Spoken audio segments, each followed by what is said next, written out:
Teleamazonas presenta Hora 25 con el auspicio de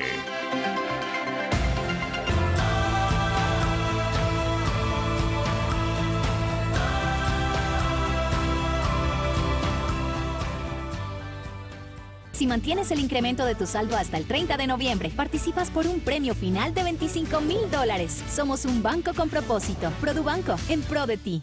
Hoy me dan la gran oportunidad de ser un mentor para quienes la buscan, la justicia como algo más que una profesión.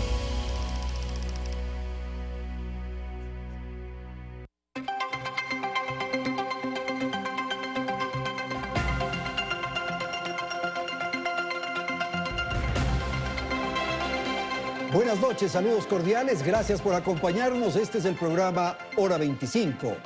Las circunstancias por las que vive el Ecuador requieren de la unidad nacional. La violencia, el crimen, el terrorismo y la delincuencia necesitan que pongamos todo el país por delante.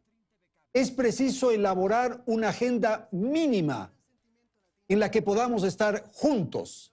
Dejar las ambiciones personales o de grupo, las discrepancias políticas y las disputas partidistas. El Estado, que finalmente somos todos, debe proteger justamente a todos los ecuatorianos.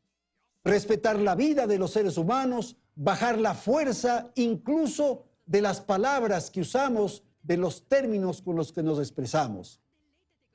Un llamado a los gobiernos locales, alcaldías, prefecturas, a la academia, a los empresarios, a las instituciones nacionales, a las fuerzas sociales y, por cierto, al gobierno para provocar la unidad frente al crimen organizado.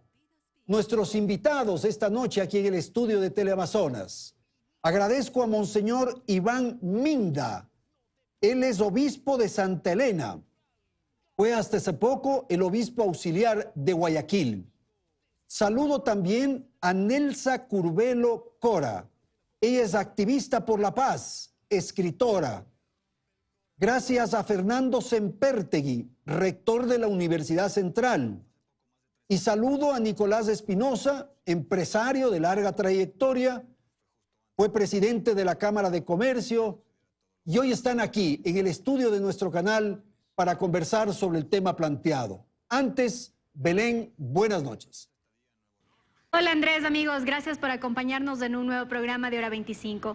Como ya lo mencionabas, Andrés, la violencia, los grupos delictivos, el terrorismo, el narcotráfico, todos son enemigos comunes que debemos vencer como país. La unidad es hoy fundamental, pero ¿el Ecuador logrará ponerse de acuerdo y dejar de lado intereses mezquinos para enfrentar a estos flagelos sociales?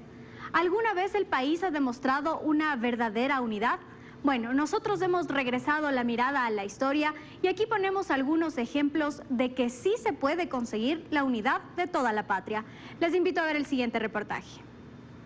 Por primera vez en nuestra historia estamos donde estábamos y no hemos retrocedido ni un paso hacia atrás. Esa frase no solo resumió la defensa de la soberanía nacional, no solo llenó a todo un país de patriotismo y orgullo, sino que se convirtió en el símbolo de la unidad.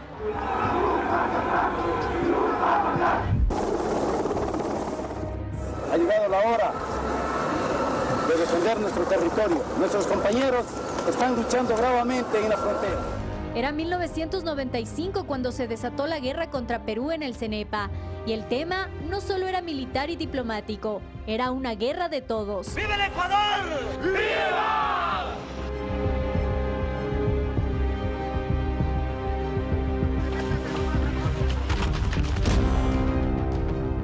El presidente de ese momento, Sixto Durán Ballén, convocó a expresidentes al Palacio de Carondelet. Ellos, de modo patriótico y dejando a un lado las diferencias políticas y personales, acudieron al encuentro, una muestra inequívoca de la unidad y la paz.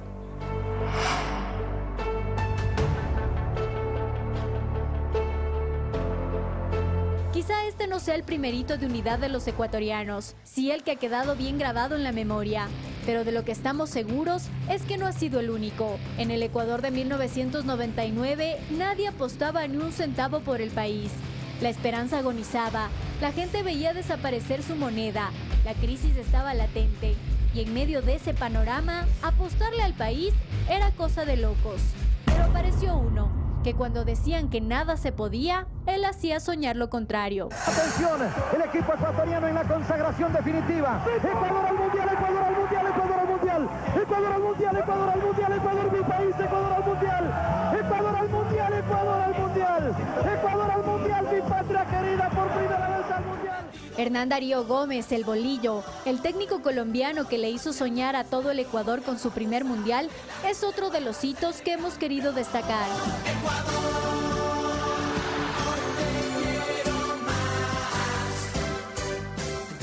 Y es que cómo no unirse en esta vez no para luchar contra un enemigo, sino para cumplir un objetivo. El fútbol es sin duda un sinónimo de unidad. Entonces ha quedado demostrado que en el Ecuador sí es posible unirse, que se puede dar una moratoria a los desafectos, a los intereses personales y políticos para propiciar la unidad frente al enemigo común de hoy en día, el crimen organizado.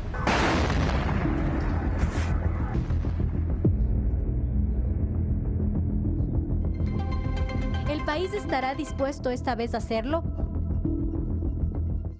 Las circunstancias son distintas, pero hemos puesto en escena estos episodios que han dado una señal, un ejemplo, una demostración de que sí se puede lograr la unidad. Frente a las circunstancias tan complejas que vive el país, es preciso entonces lograr aquello. Gracias a nuestros invitados. Doctor Semperti, con usted empezamos. Buenas noches. Buenas noches, Andrés. Qué motivación tan significativa la que nos convoca en este diálogo. La necesidad imperativa de la cohesión del país. Estamos enfrentando un peligro gravísimo que pone en riesgo la supervivencia de nuestra organización social, lograda con mucho trabajo, con mucho sacrificio, con mucho tropiezo. Este es el momento en que tenemos que renunciar a diferencias de segundo orden y aproximar nuestra voluntad y nuestra decisión a enfrentar el riesgo que significa el narcotráfico, la inseguridad y el delito. Lo que acaba de presentarse. En otros momentos ha habido motivaciones importantes que han forjado unidad de país. Problema fronterizo con el Perú. Pero hoy tenemos casa adentro este peligro inminente. Estamos al borde del abismo.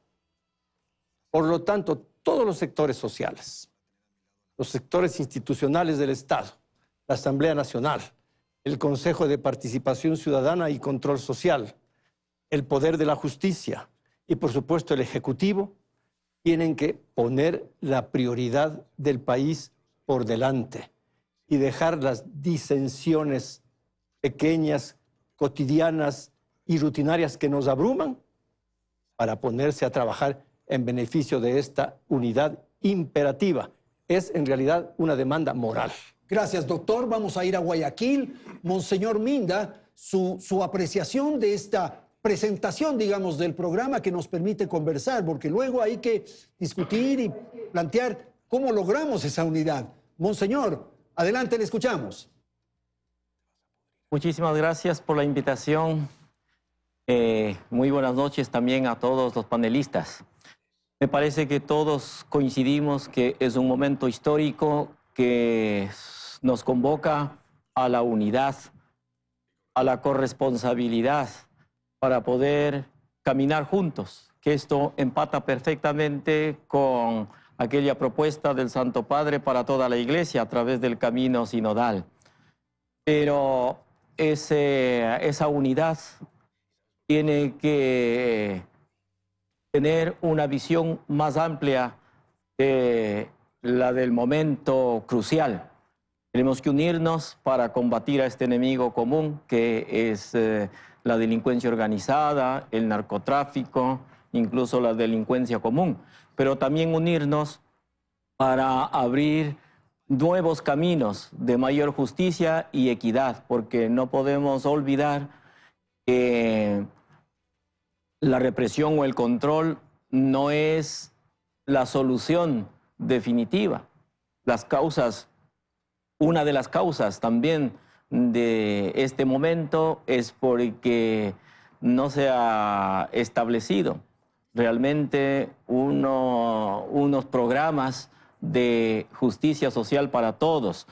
Sabemos que la delincuencia encuentra su mayor nicho, su mayor caldo de cultivo en las clases empobrecidas. Y creo que esta unidad tiene que tener algunas metas. Una meta inmediata es el control de la delincuencia, que tiene que parar, especialmente porque no pueden seguir habiendo muertos. El segundo sería una educación más integral en donde se incluyan aquellas dimensiones que en la educación se han perdido, sobre todo en la parte ética. Y una tercera, que yo creo que es a largo plazo, es un cambio de mentalidad y cultura, porque quizás no nos damos cuenta que venimos sembrando una cultura relativista y todos estamos casi de acuerdo. Y esos son los frutos. Uno siembra, uno cosecha lo que ha sembrado. Esta cultura relativista es la tercera dimensión, que puede ser incluso a largo plazo. Ok, monseñor, muchísimas gracias por esta primera intervención suya. Doy la palabra al ingeniero Espinosa para conocer cuál es un poco la línea por donde debemos transitar con el afán justamente de construir esta unidad. Por favor. Bueno, en primer lugar, yo creo que hay que entender perfectamente, yendo y entrando en materia, hay que entender perfectamente que la seguridad es un tema que tiene que ser manejado y dirigido por el Estado. Es el Estado el dueño de ese eje, y sobre esa materia tenemos que transitar todos quienes formamos la sociedad. Y ahí es donde yo considero que en esa línea los diferentes sectores, pero sector político, y dentro del sector político, empecemos a conversar un poco más de fondo con la Asamblea Nacional, la justicia, y evidentemente el sector empresarial, por supuesto, tienen que cumplir también una función de apoyo y de complemento a esas iniciativas que el Estado está tomando.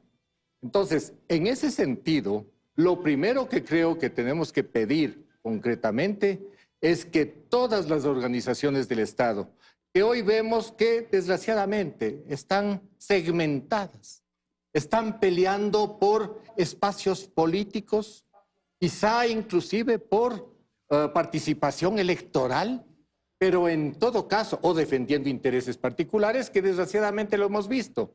En esa línea, yo creo que tenemos que pedir un mensaje muy claro por parte del sector empresarial, que hoy por hoy tenemos que deponer todas esas actitudes, porque, en definitiva, el gobierno central, por más esfuerzos que haga, no va a lograr resolver el tema.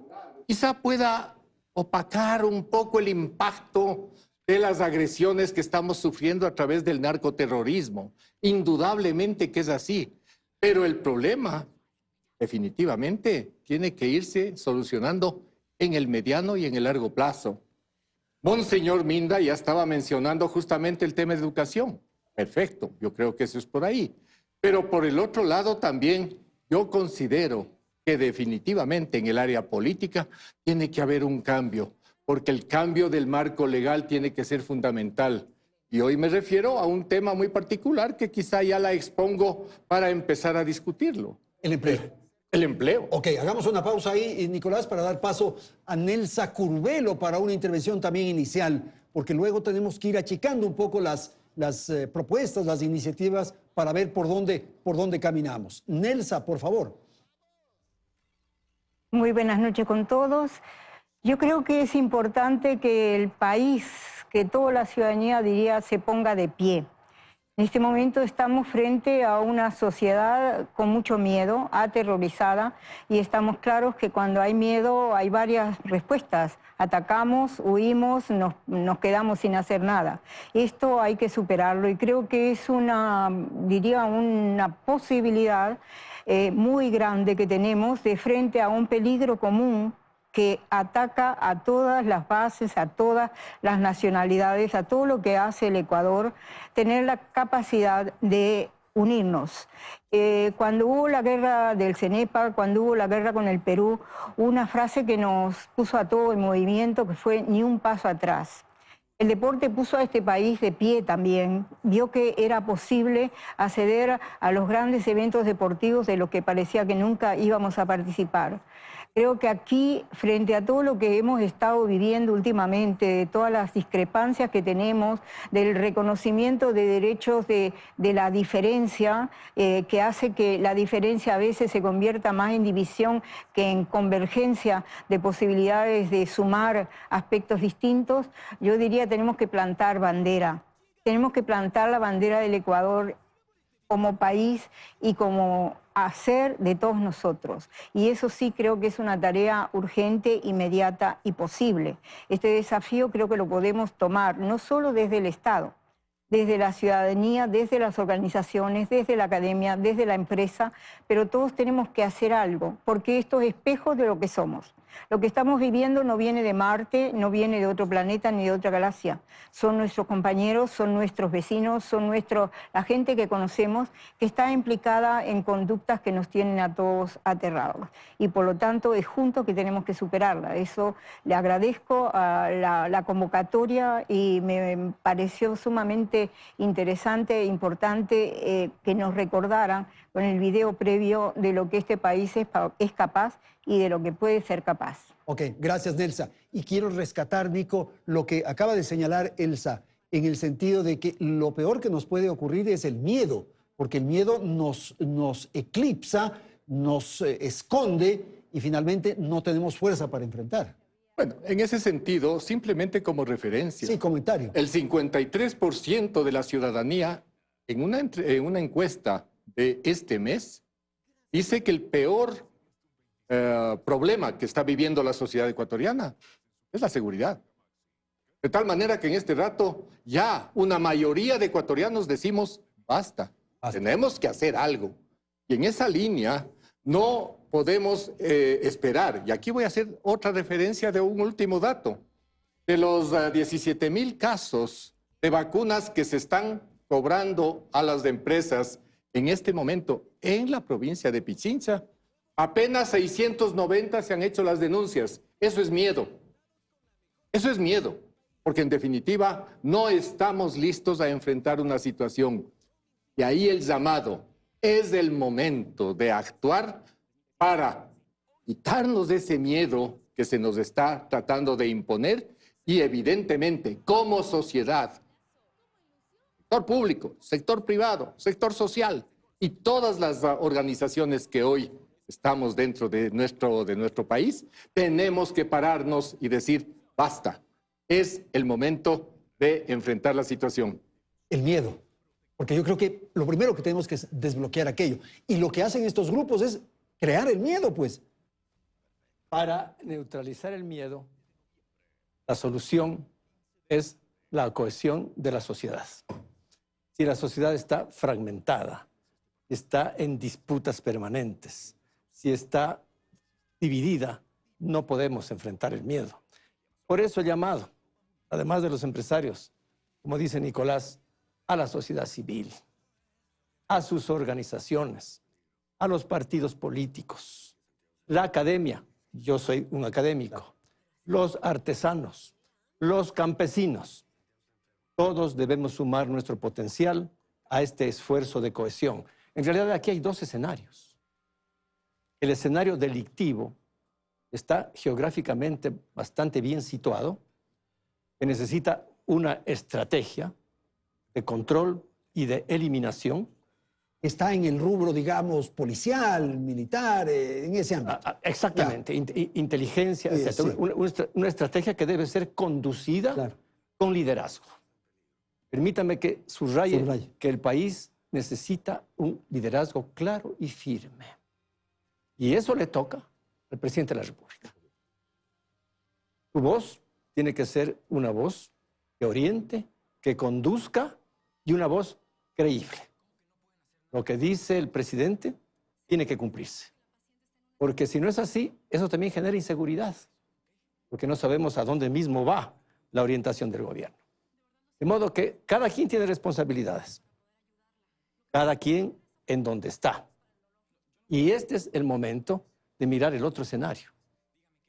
El otro escenario, decía Monseñor Minda, es cómo manejar las políticas de desarrollo social para neutralizar otros problemas.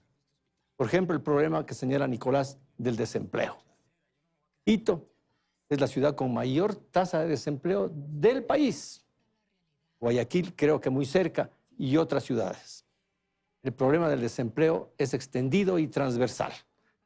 Necesita también una política sostenible. Hay que avanzar en esa dirección. En la mesa de la banca, en el diálogo de los indígenas con el gobierno que yo moderé, hubo avances significativos para apoyar con pequeños créditos al productor campesino, para ayudarle a encontrar caminos de mercado. Qué importante es sostener esa política, porque de esa manera se va creando un contexto de aproximación de las diferencias sociales que pueden resentir e impedir la unión y la cohesión que estamos buscando. Por eso se necesita entonces una señal de los poderes del Estado para afinar estos encuentros, ir corrigiendo progresivamente las diferencias y con eso entonces vertebrar una cohesión social que es indispensable en este momento. En los tiempos que estuvimos hablando hace unos momentos, quizás es en este instante en que se requiere construir una especie de moratoria y más adelante ir avanzando en las propuestas que ha formulado el señor rector, que va a plantear Nicolás en unos momentos y que ha dicho también en Guayaquil, Monseñor Inelsa. Hacemos una pausa, en un instante retornamos.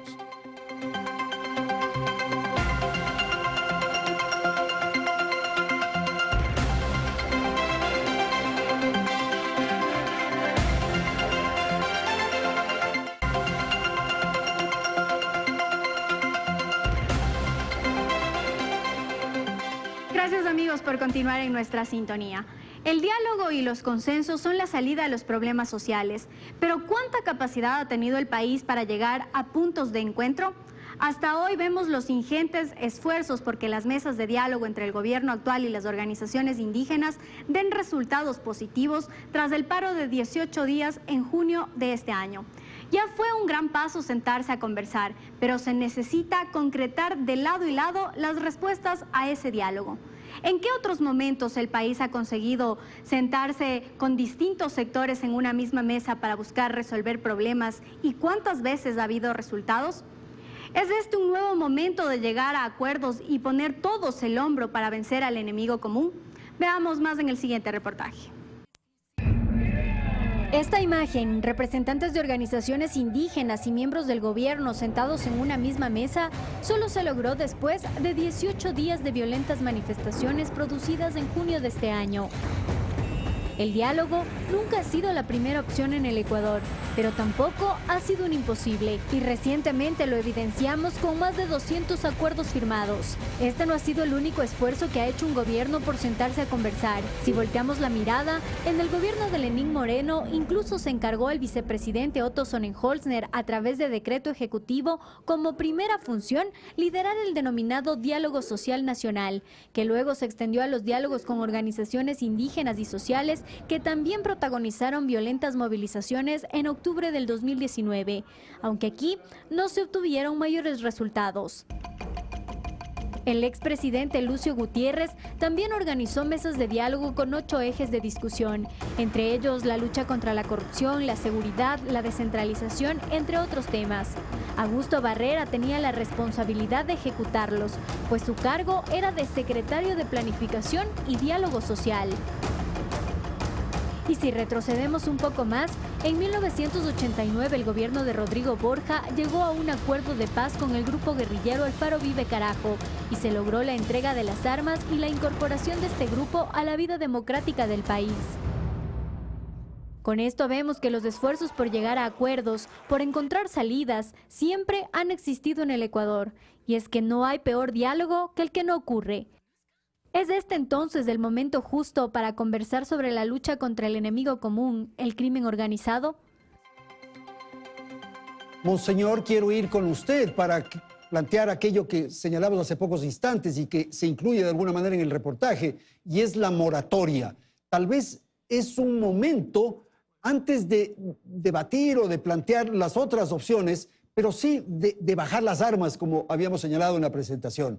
La moratoria, Monseñor. Bueno, sí, yo creo que esa sería un paso inmediato, ¿no? La moratoria, entrar en un acuerdo sabiendo que todos perdemos, no solamente las víctimas, también pierden los victimarios. En todo caso, yo lo que, si me permite, quisiera retomar algo partiendo de lo que ha dicho Nicolás en primer lugar, que la responsabilidad de la seguridad es del Estado. Ciertamente que sí, tienen que empezar cohesionándose todas las instituciones del Estado, por supuesto, pero también tiene que participar toda la sociedad.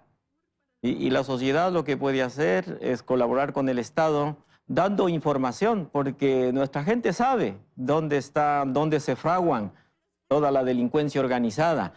Pero si no tienen un mecanismo de protección, no se van a arriesgar a dar información y a colaborar con las instituciones del Estado. Esto, la primera cosa. La segunda es que también Nicolás ha dicho que es necesario una reestructura de nuestro marco legal, comenzando por la Constitución.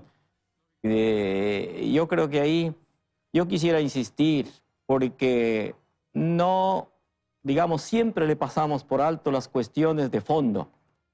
La cuestión incluso de las mismas leyes tiene como, digamos, como columna vertebral el relativismo. Siempre estábamos intentando solucionar, apagar fuegos y todo, ¿no?, las cuestiones inmediatas, pero esto hay que solucionar, porque mientras eso no se soluciona, toda alternativa de controlar la situación será muy pasajera y muy frágil, porque si todo depende del criterio y del parecer de cada uno, de la emotividad de cada quien, si no hay valores universales, no vamos a solucionar, solo vamos a ir poniendo un parche hoy, otro parche mañana, en fin. Entonces esto me parece que es sumamente importante que salga al debate público. Yo sé que es complicado porque esto se ha tomado, digamos, es una tendencia universal, pero eso nos va a llevar a la quiebra, nos va a llevar a la autoeliminación, ¿no? Es normal que las consecuencias de este relativismo sean estas posturas, porque si todo depende de lo que a uno le parece, pues estamos perdidos, porque a mí me puede parecer bueno ir y masacrar a un colegio entero. Eso es lo que está de fondo en toda la cultura, y eso no hay que olvidarse nunca, aunque tengamos que en primera instancia solucionar estos problemas inmediatos, ¿no? Pero eso yo quisiera que salga, porque nunca sale. Nunca sale, porque eso se esconde, yo no sé, no interesa, pero ese es el problema de fondo. Mientras eso no se solucione, lo demás será solamente intentos pasajeros. Claro, lo que ocurre es que hay etapas, tal como usted señaló, y hay momentos. Este es un momento en que hay que buscar de alguna manera un acuerdo y luego enfrentar aquellas referencias que usted ha señalado, porque yo estoy plenamente de acuerdo, se van a volver simplemente en parches. Nelsa, frente a ese segundo momento que le preocupa, Monseñor, quisiera escuchar su opinión, por favor. A mí me preocupa también el primero, en el sentido de que no se puede construir cuando tú tienes un terremoto, no se puede construir si estás en un tsunami, no se puede construir si estás en un incendio. Es decir, primero hay que apagar el incendio y no podemos preguntar por qué es el incendio, lo apagamos y después averiguamos la causa en realidad. Si estamos con un tsunami, bueno, hay que hacer lo que se pueda y después hay que recuperar, y lo mismo es así. Creo que en este momento estamos en un momento de explosión de violencia que no es que surge ahora, viene de hace rato, estaba germinando y estaba, sí, naciendo en toda la sociedad que la dejó crecer, la dejamos crecer, la dejamos estallar y la tenemos ahora en nuestras manos. Creo que no se puede hacer moratoria ni tregua sin que se produzca por lo menos un pare a la violencia. Esto que llama moratoria o tregua, lo que supone que todas las partes que están en conflicto paren casi al mismo tiempo. Porque cuando una sola parte dice, bueno, yo voy a parar, pongamos uno de las bandas criminales o uno de los involucrados en las acciones de violencia, y no paran los demás, se produce de nuevo un desequilibrio enorme de toma de posición y de poder y de territorio, que eso, lo que está en juego, que termina como haciendo más problema del que había. El problema de fondo, me parece que hay acá, es que los diálogos a los cuales aspiramos, además, que todos decimos, como decimos la paz se construye. La paz no es así al agua de rosas. La paz es una construcción que requiere mucho compromiso de parte de todos. Y el diálogo también requiere preparación, requiere saber escuchar. El diálogo supone que lo que yo digo y lo que el otro dice, construimos una tercera o una cuarta solución que no es ni la de él ni la mía, sino que es otra que construimos juntos.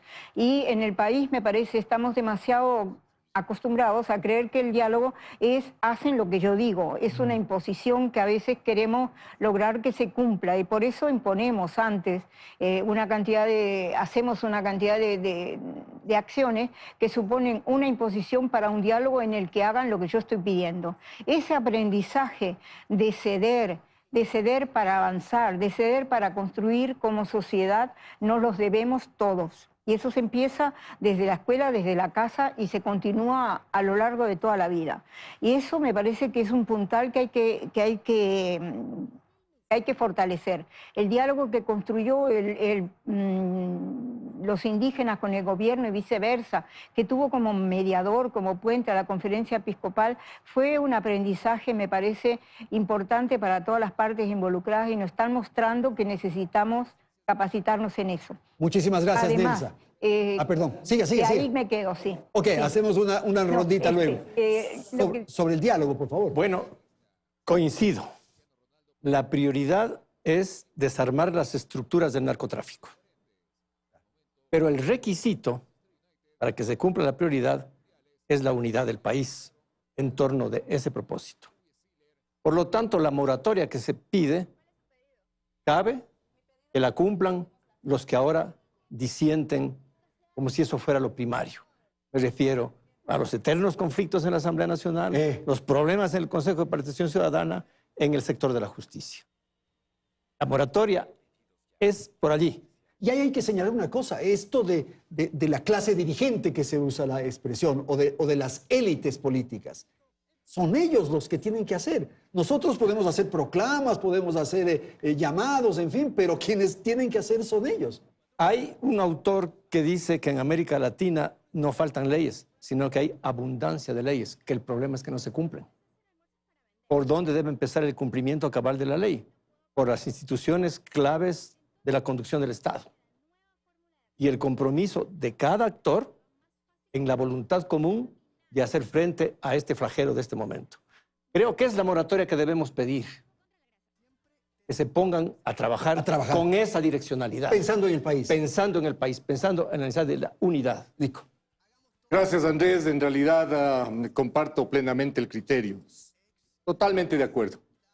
Sin embargo, yo creo que únicamente en forma declarativa, yo no creo que se resuelven los problemas, porque salen inmediatamente las diferencias, salen los intereses y evidentemente la confrontación que ha venido existiendo. Y voy a ser muy puntual. ejecutivo, legislativo, control ciudadano y qué sé yo, y todas las... Simplemente ahí hay una guerra de intereses. Entonces tiene que haber la decisión por parte de la Asamblea Nacional en este caso, y ahí mi llamado muy concreto, de deponer actitudes de diferencias que no traen nada en positivo para, en base a un plan muy concreto. Yo decía justamente la reforma del Código Laboral. ¿Por qué? ¿Y por qué menciono que es fundamental este tema? Yo creo que la ciudadanía tiene que comprender. Apenas 3 de cada 10 ciudadanos tienen empleo en el país. 3 de cada 10. Los 7 restantes, 2 de esos 7 tienen subempleo. Y la diferencia, desempleo. Mi pregunta es, ¿cómo resolvemos este tema? No es que yo estoy en contra de las organizaciones sindicales, por favor. Yo estoy a favor de los trabajadores. Los trabajadores han sido quienes inclusive en algún momento han defendido los intereses del sector empresarial en momentos críticos cuando hubo los movimientos sociales indígenas. De tal manera que en ese sentido yo soy el primero en responder, hay que apoyar esa situación, pero no podemos seguir manteniendo una estructura en la cual mantenemos un nivel de desocupación tan grande que evidentemente genera unos márgenes de pobreza tan grandes que evidentemente nos llevan a pensar que la gente violenta, que hoy por hoy evidentemente reacciona ante la situación, obviamente reacciona, porque no tiene alternativas para resolver su problema.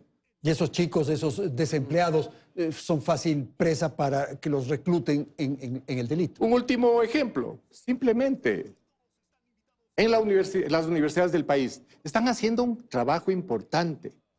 Pero ¿qué es lo que sucede con los graduados de cada año? ¿Tienen actividad? No la tienen. Entonces parte de esa gente pasa al nivel de los desocupados, en definitiva. Después de haber hecho todo el esfuerzo de estudios y de preparación y capacitación, a través de las universidades que han hecho un gran esfuerzo. Mi pregunta es, ¿el país está en capacidad de generarles esas oportunidades para que justamente empiecen a tener los ingresos necesarios que les permita desarrollarse en términos muy elementales? Yo creo que ese es un tema, y lo dejo planteado porque considero que es crítico en las condiciones actuales. Nicolás, tenemos que ser muy breves, pero usted acaba de tocar un punto muy de fondo. El empleo. Hay que dinamizar la generación de empleo, porque suele pensarse que el empleo es la inserción laboral institucional. No se trata de eso, se trata de una economía que genere oportunidades de empleo. Y allí tiene mucho que ver la política crediticia del Estado, las pymes, la economía familiar. Y me parece que por allí fueron un poco los acuerdos que finalmente se consiguieron, lastimosamente, después de un ejercicio de confrontación violenta. Porque hemos perdido la capacidad de dialogar con oportunidad y evitar episodios lamentables. Como para no llegar a esos Para extremos. no llegar, eso hay que evitar. Y finalmente, estuve en un pequeño coloquio sobre la seguridad social, sobre la sostenibilidad, que es fuente también de incertidumbre y que genera adicionales componentes de inseguridad. Se estabiliza el crecimiento demográfico en el país, por lo tanto, la base de contribuyentes al Seguro Social disminuye.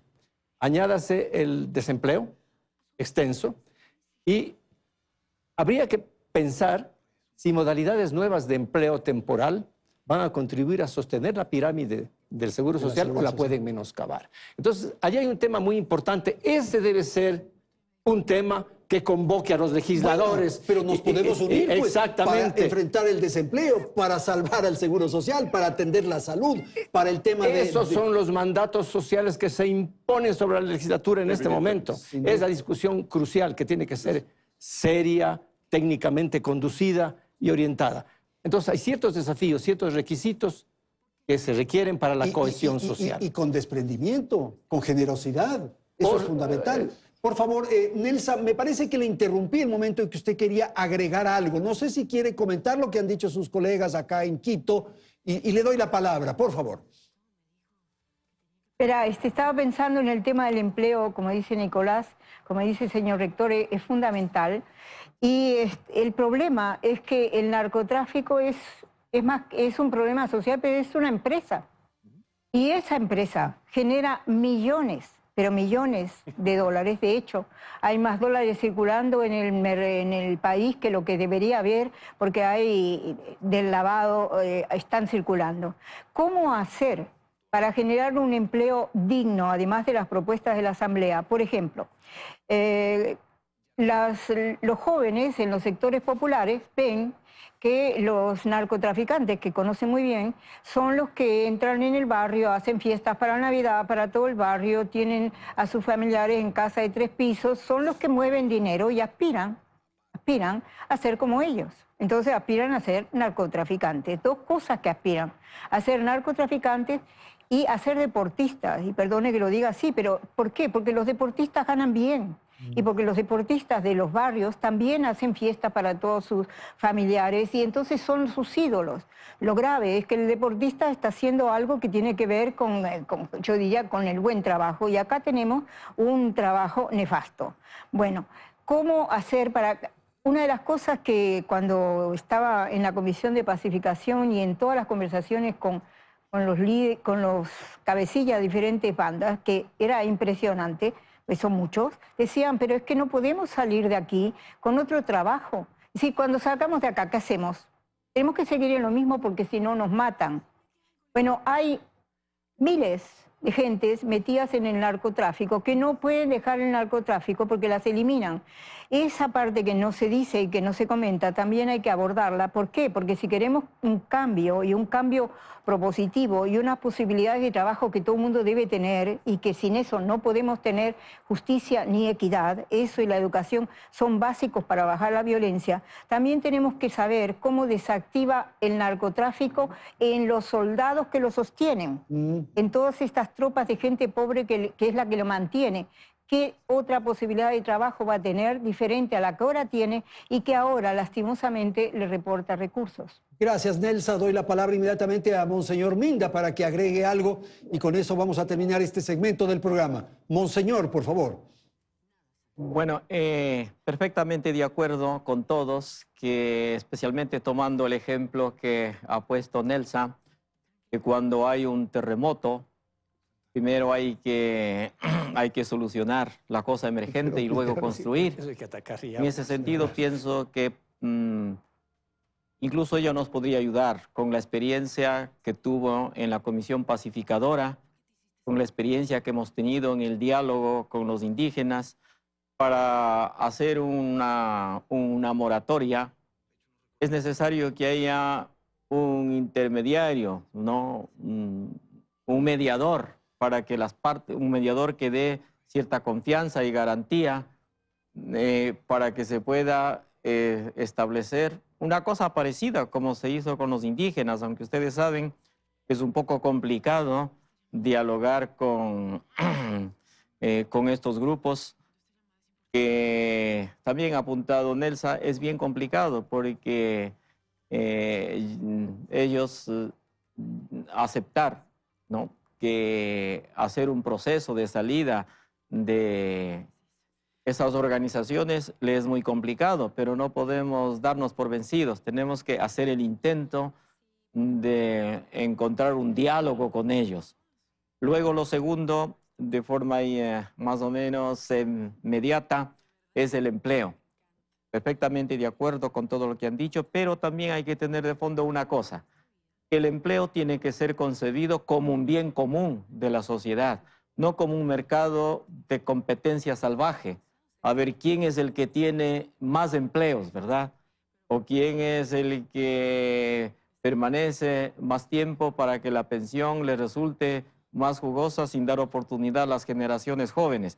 Pero sobre todo esto, que el trabajo sea pensado como un bien común, no como una competencia individual.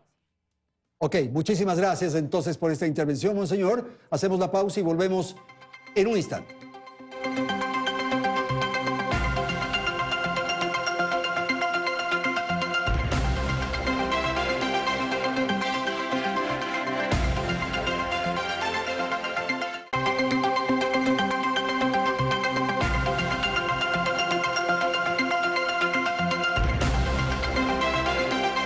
Vamos al segmento final. Hemos coincidido sin duda todos los panelistas y es momento quizás, Nicolás, de plantear el camino por donde transitar y fundamentalmente a quién le corresponde llevar adelante esto que se ha señalado. Por favor.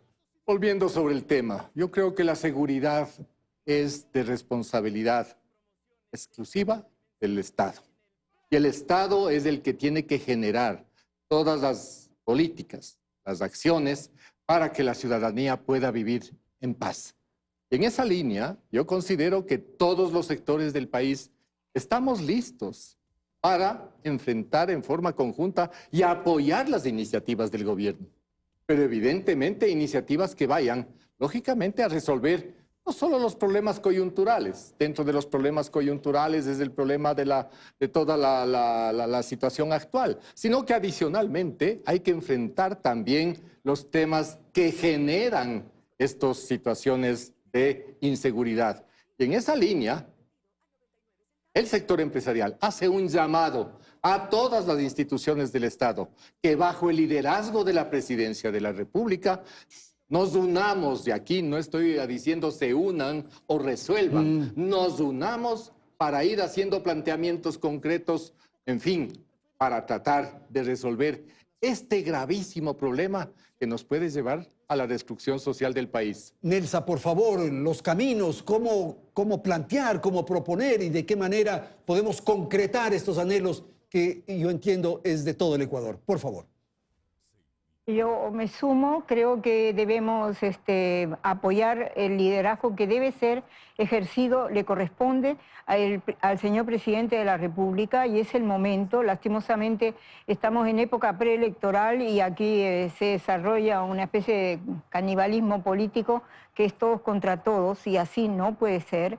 Hay que respaldar las instancias democráticas que nosotros mismos hemos escogido y creo que el gobierno tiene que hacer la parte que le corresponde y nosotros la nuestra. Creo que es tarea de todos ir construyendo los procesos para que se den. En ese sentido, creo que la sociedad civil, las organizaciones, la academia, tienen un papel importantísimo en trabajar en la unidad, respetando las diferencias y hacer de la diferencia una posibilidad de enriquecimiento y no de lucha o de oposición. Y más a largo plazo, más a mediano plazo, hay que realmente resolver el problema de la inequidad, el problema del trabajo, el problema de la educación. En estos momentos, además, tenemos el Mundial de Fútbol, que es un paréntesis en muchas cosas para mucha parte de la población. Tenemos la época de Navidad. Creo que hay que apelar a todos, incluidos a los miembros de las diferentes bandas, a ceder y a parar para poder construir. Este acuerdo, este pacto por la paz, en fin, ¿cómo poderlo hacer realidad? La academia se suma y se orienta en la dirección de esta unidad.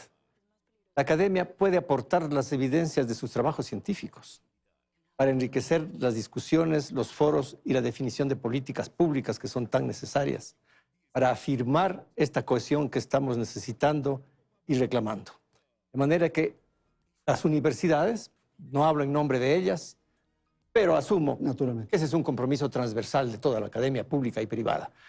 Allí hay un recurso muy potente para los legisladores, para las decisiones del Ejecutivo, que encuentren en la academia un fondo de consulta, de referencia, que puede nutrir el acierto de las políticas públicas. Es muy importante que las políticas no se divorcien de las expectativas sociales. Ahora, pero todo esto se implementa por la política y quienes llevan adelante la política son los políticos. Y es a ellos los que les corresponde. Lo que se acaba de señalar, que estas elecciones seccionales que vienen sean la ocasión de una contienda diferente. Que los que participan como candidatos, que son muy numerosos, sean voceros de un mensaje de unidad y no de destrucción mutua. Este momento el país necesita ese tipo de voceros. Y los políticos que están en la arena tienen este deber moral. Vamos a ver si asumen el reto que significa construir unidad desde las plataformas políticas en las que están inscritos. Ok, Monseñor Minda, por favor. El rol también de la Iglesia ha tenido un papel fundamental, como todos sabemos, en el diálogo con los indígenas, pero corresponde también que se comprometa en este llamado que han formulado sus colegas, sus compañeros de panel. Monseñor. Y por supuesto que la Iglesia siempre está al servicio de la sociedad, al servicio de la paz, al servicio de la justicia y del progreso. Y yo creo que habría que pensar en alguna propuesta concreta, posiblemente entre la academia, la Iglesia y alguna otra institución, hacer una propuesta de salida para poder empujar al gobierno. Aquí se ha coincidido que la competencia exclusiva, o por lo menos prioritaria, es del gobierno sobre la seguridad. Pero vemos que el gobierno está desbordado. El gobierno quizá no sabe por dónde tirar, pero somos nosotros que le podríamos ayudar con una propuesta viable para que pueda, por lo menos para que puedan tener una hoja de ruta, una orientación. Porque muchas cosas que corresponden a alguna persona, alguna institución, también necesitan que alguien les apoye, que alguien les haga el borrador de lo que tienen que hacer. Y eso sí creo que podríamos hacer. Probablemente yo pienso que entre la academia y la Iglesia se podía trazar una pequeña hoja de ruta. Perfecto, Monseñor. Tenemos una última ronda, un mensaje final prácticamente, 30 segundos a cada uno de nuestros panelistas. Empecemos con usted, Nicolás. Gracias, Andrés. Yo creo que es una de las pocas oportunidades que podemos tener para cohesionarnos seriamente en este proceso. Creo que es el momento de dejar abierto el espacio para que justamente la academia, la Iglesia, las organizaciones sociales, los empresarios, tengamos una reunión en la cual discutamos estos elementos, pero discutamos en términos de cómo salir de esta situación, en términos prácticos, a fin de motivar a las autoridades de gobierno para que a través de esta motivación social simplemente entren en un proceso de diálogo y compromiso con el país. Es el momento de ceder posiciones, es el momento de actuar. Yo creo que empecemos por cohesionarnos nosotros y en base de eso hacer propuestas concretas. Nelsa, por favor, su mensaje final, 30 segundos. Adelante, le escuchamos. Estamos en una situación muy grave en el país que lo deteriora y que lo desarticula. Y creo que esa situación se convierte en un desafío que hay que aprovechar y construir. Ese momento de plantar la bandera del país, aceptar nuestras diferencias y construir juntos a partir de las diferencias algo que unifique a todos. Es el momento de ponernos de pie y luchar por nuestro país. Perdón. Doctor, por favor. ¿Por qué no suscitar un encuentro de los líderes de la sociedad civil y crear lo que yo llamaría una concertación de la sociedad civil por la paz, por la seguridad, por la equidad? Creo que es un momento en que podemos autoconvocarnos. Trabajadores, políticos, empresarios, estudiantes, maestros. ¿Por qué no propiciar una reunión nacional? Un encuentro inédito en este país. Y que las disputas las dejemos para luego. Exacto, que marque una contribución al derrotero común de superar este momento crítico para el país. Dejo abierta esa posibilidad. Gracias, doctor. Vamos con el Monseñor, su intervención final, Monseñor Minda. Bueno, yo me voy de este panel con una visión entusiasta y optimista, porque si bien es cierto, yo había propuesto una especie de concertación y puse dos ejemplos, ¿no? La academia y la Iglesia, pero ya Nicolás ha incluido a los movimientos sociales, a los empresarios, y Fernando ha dicho todos los actores sociales. Me parece que eso es lo que nos corresponde hacer en este momento para poder apoyar al gobierno. Eso sería lo que nos corresponde como sociedad, autoconvocarnos, ver cuáles podrían ser las vías de solución a este problema, sin olvidar los otros temas que hemos dicho que habría que irlos abordando a mediano y largo plazo como parte de la solución integral.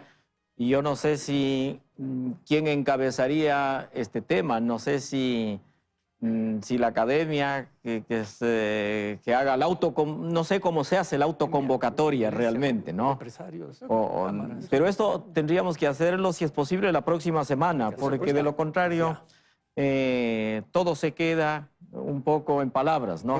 Entonces estamos comprometidos, Nico. Totalmente, y en este también. momento abro los espacios para que a través de las organizaciones empresariales podamos con la academia iniciar este proceso y hacer la invitación inicial. De esa manera creo que podemos empezar a trabajar sobre la marcha en un momento de crisis que está viviendo el país. Por la paz. Muchísimas gracias a nuestros panelistas. Mañana ya es tarde. Muy bien, muchísimas gracias. Felicidades. Hasta la próxima semana.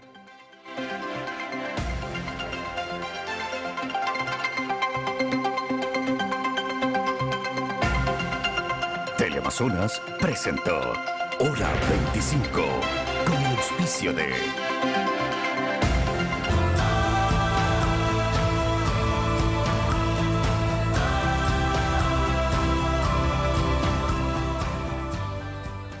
Si mantienes el incremento de tu saldo hasta el 30 de noviembre, participas por un premio final de $25,000. Somos un banco con propósito. Produbanco, en pro de ti.